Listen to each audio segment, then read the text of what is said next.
Hey, I'm Nick, welcome to my YouTube channel. I have just taken a position as volunteer crew on a yacht that's sailing from Western Australia around to New South Wales. In this video I'll explain how I got onto the boat, a little bit about the boat and the trip that we're doing, and all the prep that we're going to do to get the boat underway before we sail. Come and join me, and thanks for watching. Alright, so can't back at the best of times, but here we go, I'll walk you through what we need to take. So first of all, the best thing is to take a small bag. Not this one, because when you're packing for a boat, you need to think about the space on the boat. Obviously, you got to pack everything in. It can't just be like laying out everywhere. There's not a lot of space. Where do I start? So first of all, we're going to take warm stuff. Sun hat, 100%. Beanie. It's like double lined. I've got these snow buffs. One's like super warm for the snow, and the other one is just a thin one. Some gloves and a little microfiber towel. I've got a book, a little scratchy thing to do, and some Monopoly cards. Probably need more activities, but we'll see after the first 5 days. So that's my shoes for afterwards, because I've got gum boots to take on the boat. I would take a lot less, but I've got to think of like, I'll probably be gone for like 6 weeks or more. So a warm fleece jacket. I've got a like windproof jacket here, and then a rain jacket. Thanks, work. My jeans for when it's cold, a couple of hoodies, some thermals, for the boat, some shorts just in case it gets sunny, t-shirts, lightweight stuff. So everything I take is going to be kind of lightweight-ish, or at least have two in case one gets wet. So bras, undies, socks, some trackies, my filming stuff, coffee cup, drink bottle. I'll take my laptop. I'm going to take this hanging toiletries bag, which is super handy. I'll show you it on the boat because it'll be great. And some like first aid stuff, a light, some face masks, a little band to do some exercise on the boat, just for when there's nothing to do. And I got these hand warmers too. It's like these hot hand warmers, which I love, and they're reusable, so you just put them in the pot and reboil them. And that's it for the packing, I think. So I'm going to chuck it all in there and hope it can fit. Alright, let's go. Bye! I'll see you in a few weeks. Here we are. We're driving. The boat is about 2.5 hours away, so just point it down. Dad's filming. Yeah, he's gonna say hi. Say hi. Hi there. So Dad's bringing me down to Bustleton, which is a couple of hours south of Perth. He's made me some breakfast to have in the car because it's quite early, and so we're going to drive and go to the boat. I'm kind of nervous because it's the unknown, I suppose, but it is what it is. I've got my stuff packed and I'm pretty sure I've got everything that I need. I've definitely got too much stuff, but that's alright. So yeah, here we go. Let's go on an adventure. Okay, bye.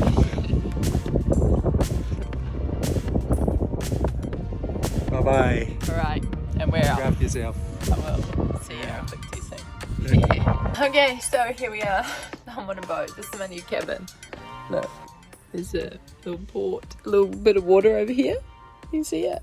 I am about to sail from Bustleton, which is in the like a little bit south of Perth in Western Australia, across around Australia, around the bottom, over to Port Maquarie, which is a little bit north of Sydney in New South Wales. I've just got on this catamaran with some complete strangers. I've met them once before. I've travelled before like this, so there's a few websites where you can find crew for boats. You can essentially sail anywhere around the world as well, like all through the Caribbean islands is my next plan. I've done a bit of sailing in Mexico with people off the same group and find crew, and so yeah, it's a good way to learn, great way to meet people, and it's something new, and it's usually free or very economical to travel this way, so highly recommend it. If you have any questions, hit me up in the comments for sure. So these people are doing a delivery of this yacht. So the yacht isn't theirs. They are working, essentially. They've brought the boat from Malaysia down the coast of Australia, and along the way they just find crew who want to come on the trip. So we don't get paid, so obviously that means they get to keep more of the money, but we don't pay anything either. So for me, I can get sailing experience and I literally don't even have to pay for food. So it's like a trip around there to the other side of Australia. It's going to be cold because it's winter here right now and we're going quite far south, but it's a chance to learn a lot of things. I'm quite nervous. So we leave, today's Monday, we leave on Wednesday. I think we'll be 7 or 8 days at sea, possibly, but we're not sure. So depending on the weather, things can change. You know, we might be only 4 days and then we'll pull into Esperance and then reset again depending on the weather. So we're just kind of getting things ready.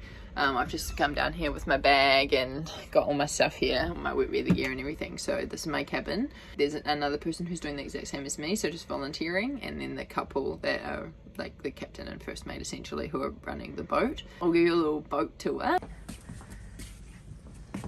There's a cabin, bathroom, kitchen, all your storage stuff over there, all the instruments.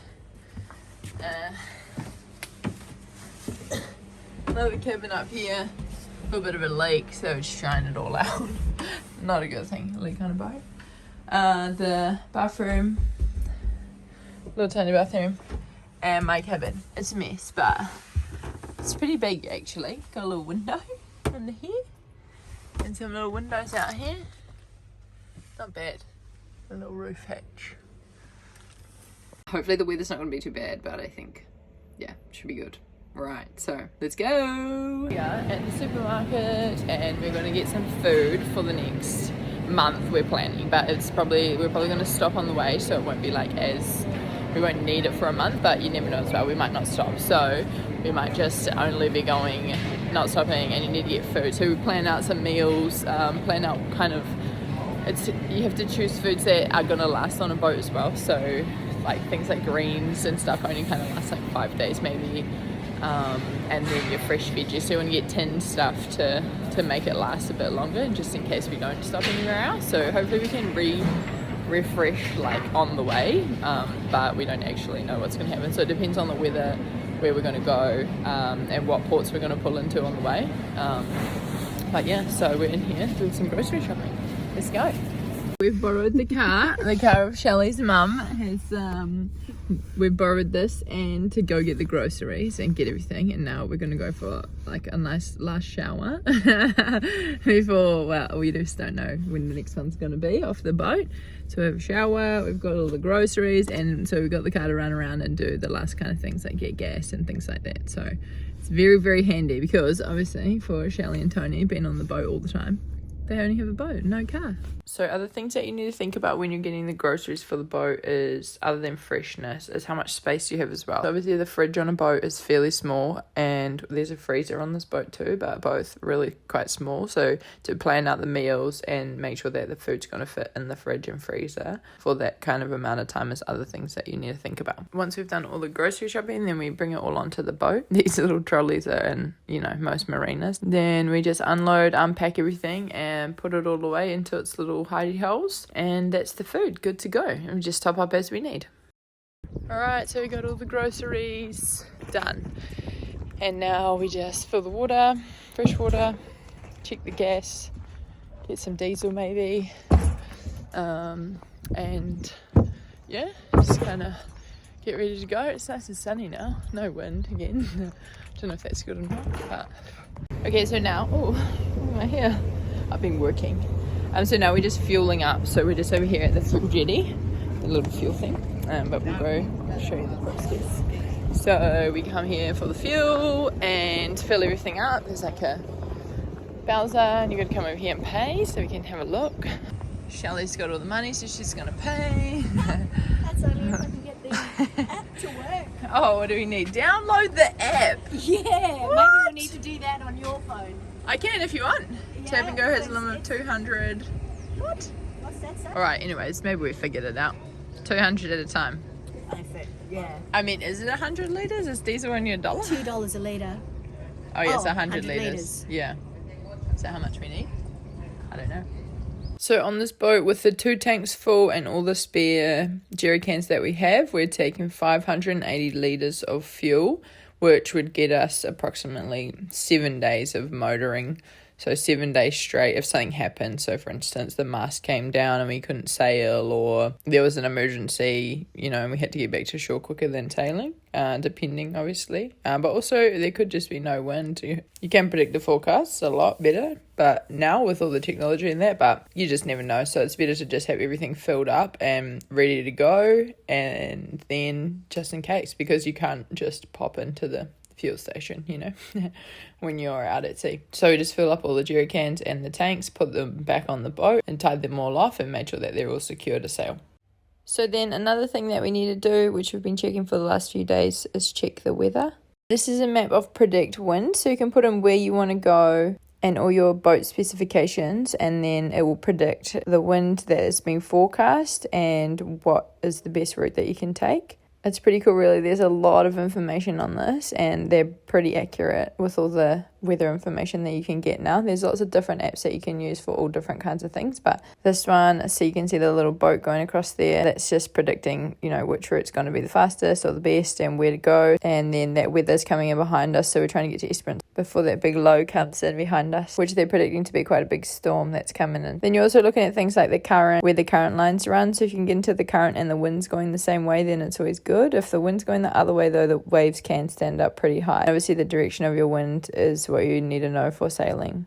See what I said about this spot here? Yeah. It's a bit light. We start the motor. That's motoring. Oh, so this did all that. Yeah, 51 degrees means a bit, you know, we're hard on the wind, 51 degrees up the bow. Yeah. Our boat be reaching at 50 degrees. Yeah. Not hard on the breeze. See boat speed here? Yeah. Okay, so now Tony's filling up the water tanks, so we've got to put all the fresh water in the tanks to... Right, hold it up. And now Tony's stuck in the engine bay. No, I think the rope, you're right? The rope just tightened up and pushed it down. And then we'll get some gas and just check all the oil levels on everything, make sure everything's all good. A little bit of oil. Half a litre. Some Volvo's made there. Same oil, the gearbox and the motor. Yeah. Lot handier. See if I can. Save 2 oils. Yeah. I don't know why this is short. Suppose it's done a lot of motoring.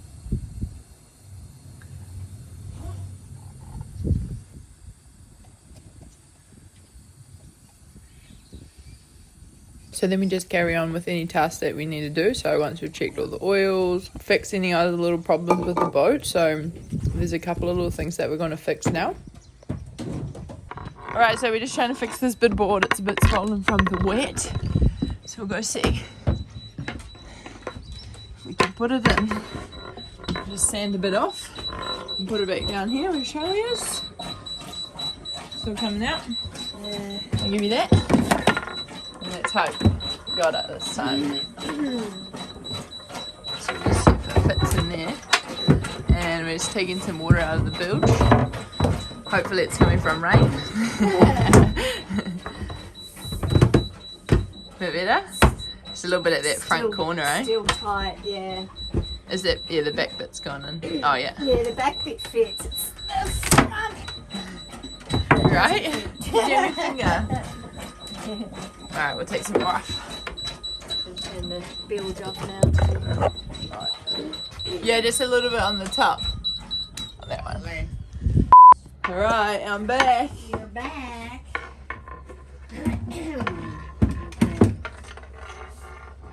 Still can't see where the water's coming from, but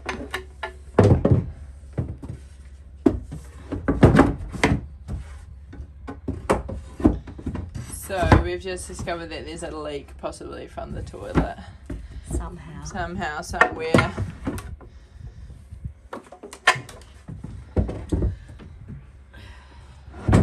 Trouble is, I still don't know how it's getting there, and it's not showing up straight away. Yeah. Leaking in from somewhere. Oh, that is good. Just only a little bit more.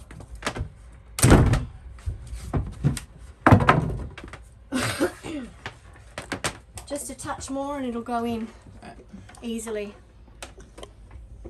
Okay, one more go.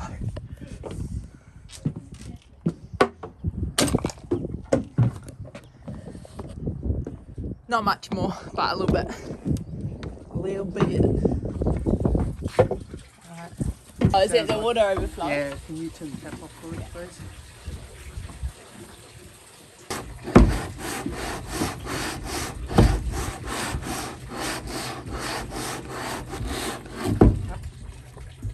Something? Yeah. Yeah.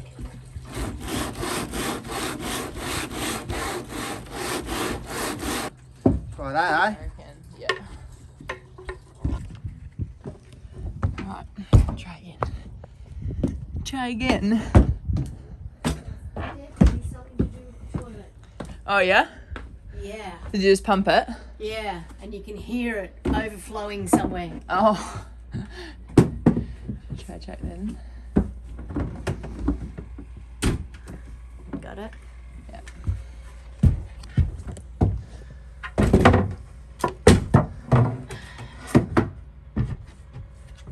That's better at the back. And it's, oh, almost.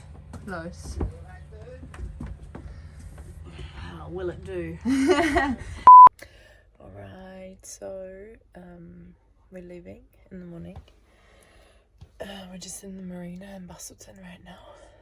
We leave at when the sun comes up, about 7 or 8. Not sure. It doesn't make a difference for the wind. When checking the forecast, making sure everything's all good to go. Yeah, it's kind of looking like 2 days to Sprint, so must be about 400 miles. I was a little bit nervous on Sunday for coming down here, but now I'm okay. We're still waiting for one more crew member. Whether or not he's going to make it, we don't know. We'll see if he gets here. It would be better for sure, because then I'm not just on a boat with 6-year-olds. Oh yeah, so see you in the morning when we leave, and I'll explain everything else.